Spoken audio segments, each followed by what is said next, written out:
Have you ever lost something and you're just searching and searching trying to find it? I know that's an obvious question because everybody's lost something. Maybe it's your cell phone. Have you ever lost your cell phone and you're just looking all over the place for it? At the same time you're talking to someone, telling them that you're looking for it. Like, man, I can't find my cell phone anywhere. And then they say, hey, you know you're talking on your cell phone. You're like, oh yeah. 2 weeks ago, when my mom was here visiting with us, she decided she was going to take the train. And she'd never taken the train before. None of us had experience with the train, didn't really know what to do. But one thing I did know was that she would need her license to be able to get on the train, to prove her identity. And so when I was reading through the rules for her, I thought for sure she would have her license. But she said, Alex, I don't have my license.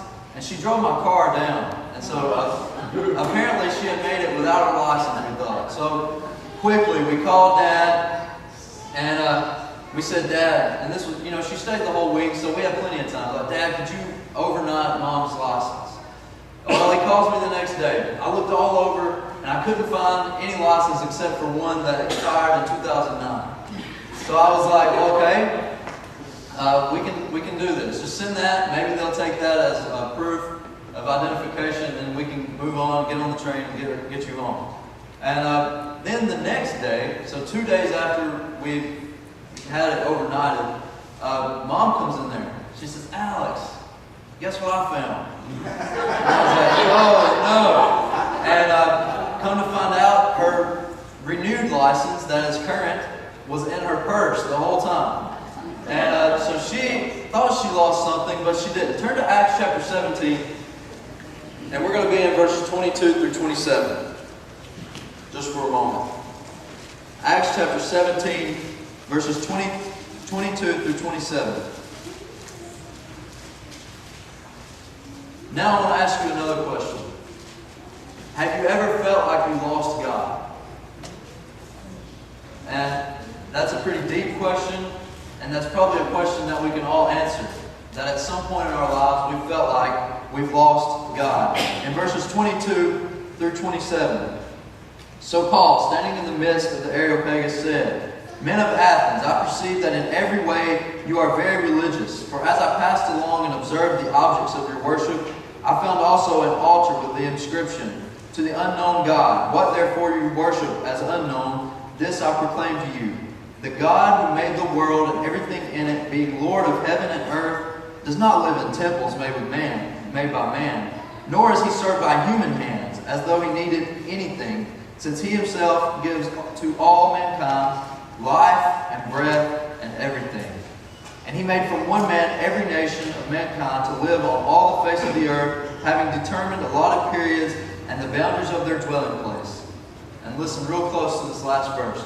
That they should seek God in the hope that they might feel their way toward him and find him.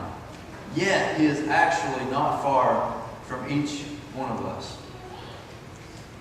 Maybe you haven't necessarily lost God in the fact that you don't know him anymore.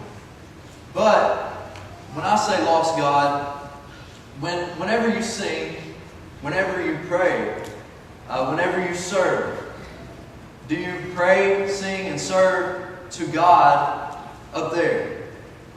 You pray, sing, and serve a God who's in heaven, who's so far away from us. And that happens a lot. And so many times we lose sight of the God that we're actually serving. And we're serving a God who we feel like doesn't have a connection with us, who's so far off that we don't see him. And since we don't see him, he's not here with us. And these people in Acts chapter 17, they're having the same problem. They're building these idols so they can have an object for worship. But Paul says, you're very religious. You worship, but you're trying to worship these idols.